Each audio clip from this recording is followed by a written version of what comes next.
ముక్కోటి ఏకాదశి వైకుంఠ ఏకాదశి అని పిలువబడే విష్ణుడికి ప్రీతిపాత్రమైన ఈరోజు దర్శన భాగ్యం చేసుకుంటే వైకుంఠం దర్శనం దొరుకుతుందని చెప్పేసి భక్తులు కూడా భావిస్తుంటారు. ఈరోజు అన్ని విశ్వేశ్వరాలయం దగ్గర భక్తులు పోటెత్తున్నారు.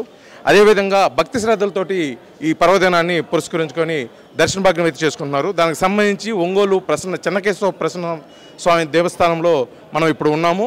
ఇక్కడ ఏర్పాట్లు అదేవిధంగా ఈ ఆలయ యొక్క ప్రాముఖ్యత ఈరోజు ప్రత్యేకత ఏంటో ఇక్కడ మెయిన్ అర్చకులు ఉన్నారు, ఆరు మాట్లాడినట్టు తెలుసుకుందాం. సార్ చెప్పండి, వైకుంఠ ఏకాదశి అంటే విష్ణుడికి ప్రీతిపాత్రమైన రోజు. ఈరోజు దర్శన భాగ్యం చేసుకుంటే మంచి జరుగుతుందని చెప్పేసి కూడా భావిస్తున్నారు. అసలు ఈ దినం ఈ రోజు యొక్క ప్రాముఖ్యత ఏంటి తెలియజేయండి. తద్విష్ణో పరమం పదకం సదా పశ్యంతి సూరయః దివే భజక్షురాటం తద్విప్రాసో విపణ్యవో జాగృవాగుం సస్వమింధతే విష్ణోరియత్పరమం పదం. మన ఒంగోలు పట్టణంలో వేంచేసి ఉన్నటువంటి శ్రీ ప్రసన్న చెన్నకేశవ స్వామి వారి దేవస్థానం చాలా విశేషం.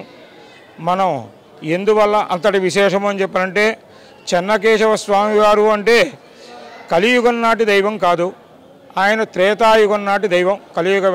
ప్రసన్న చెన్నకేశవ స్వామివారు కలియుగ దైవం వెంకటేశ్వర స్వామి. ఈ ప్రసన్న చెన్నకేశవ స్వామివారు జ్ఞానావతారమూర్తిగా వెలిసినటువంటి అవతారం. మనకి దరిదాపు ఒంగోలులో 600 సంవత్సరాల కిందట మందపాటి రాజుల యొక్క వారి ద్వారా ఇక్కడ మనం ఈ చెన్నకేశవ స్వామి శివాలయం 2 ఆలయాలని ప్రతిష్ఠ చేసుకోవడం జరిగింది. గత 8 సంవత్సరాల నుంచి మనం ఇక్కడ ఉత్తర ద్వారం ఏర్పాటు చేసుకుని 8 సంవత్సరాలుగా ఉత్తర ద్వార దర్శనం ఏర్పాటు చేయడం జరిగింది. ఈ ఉత్తర ద్వార దర్శనం ఎందుకు విశేషము అని చెప్పనంటే, విష్ణుమూర్తి వైకుంఠం మనకి ఉత్తర భాగాన ఉంటుంది. వైకుంఠంలో ఉన్నటువంటి సాక్షాత్తు శ్రీ మహావిష్ణువుని దర్శనం చేసుకోవడం కోసం గాను దేవతలందరూ కూడా ఈ రోజున స్వామివారి అనుగ్రహం కోసం, స్వామివారి యొక్క దర్శన భాగ్యం కోసం ఉత్తర ద్వారంలో వేంచేసి ఉంటే వారందరికీ కూడా శ్రీమన్నారాయణమూర్తి ఈ రోజున తెల్లవారుజాము సమయంలో వారందరికీ కూడా దర్శనాన్ని కలిగించి వారందరి యొక్క అభీప్సితాలని నెరవేర్చి స్వామి అనుగ్రహానికి వాళ్ళని పాత్రలను చేస్తారు. అదేవిధంగా ఈరోజు మనం ఎక్కడెక్కడ ఉన్నటువంటి దేవాలయాల్లోనైనా వైకుంఠ ఏకాదశి రోజున ఉత్తర ద్వారంలో ఉన్నటువంటి సాక్షాత్తు శ్రీ మహావిష్ణువుని కనుక మనం దర్శించినట్లయితే ఆ విష్ణుమూర్తి యొక్క అనుగ్రహానికి మనమంతా పాత్రులయ్యి స్వామి యొక్క పరిపూర్ణ ఆశీస్సులను మనం పొందడానికి మనకి సకల విధములైనటువంటి కోరికలు తీరతాయి అని చెప్పని మనకి పురాణంలో చెప్పబడి ఉన్నది. కాబట్టి ఆ విధంగా ఇక్కడ ప్రసన్న చెన్నకేశవ స్వామివారి దేవస్థానంలో తెల్లవారుజామున 3:30-4 గంటల నుంచి కూడా దర్శనానికి భక్తులు విశేషంగా విచ్చేసి స్వామి దర్శనం చేసుకుంటున్నారు. వారందరికీ కూడా దేవస్థానం తరఫున అందరికీ పాలు, తర్వాత క్యాలెండర్లు ఇత్యాదులన్నీ కూడా ఇవ్వడం జరుగుతూ ఉన్నది. వారందరూ కూడా స్వామి అనుగ్రహానికి పాత్రలు అవుతారు.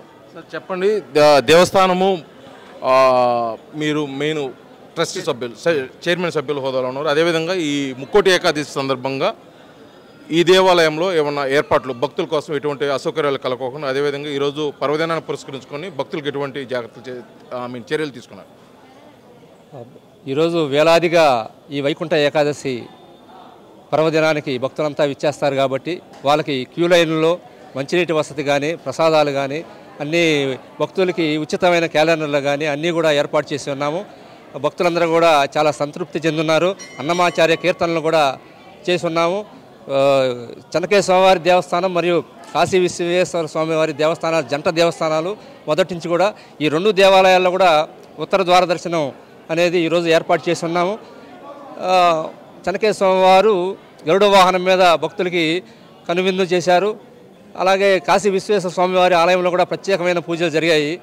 కాబట్టి మరొకసారి భక్తులందరికీ, ప్రజలందరికీ కూడా వైకుంఠ ఏకాదశి శుభాకాంక్షలు తెలియజేస్తూ సెలవు తీసుకున్నాం. ఇది మొత్తానికి వైకుంఠ ఏకాదశి సందర్భంగా ఈరోజు అయితే ఒంగోలు చెన్నకేశవ స్వామి దేవస్థానంలో ప్రత్యేక పూజలు, అదేవిధంగా భక్తుల కోసం దర్శన భాగ్యం అయితే కలుగజేశారు. అదేవిధంగా ఇక్కడ భక్తులకు ఎటువంటి అసౌకర్యాలు కలగకోకుండా వారికి క్యూ పద్ధతులు, అదేవిధంగా ప్రసాదాలు కూడా అందజేస్తూ చెన్నకేశవ స్వామి దేవస్థానం క్యాలెండర్ కూడా అందజేయడం జరిగింది. అదేవిధంగా దేవుడు ఆశీస్సులు వారికి కలగాలని చెప్పేసి కూడా ఇక్కడ అర్చకులు అయితే కోరుకుంటున్నారు. వీడియో జర్నలిస్ట్ లక్ష్మణ్తో శ్రీనివాస్, RTV, ప్రకాశం జిల్లా, ఒంగోలు.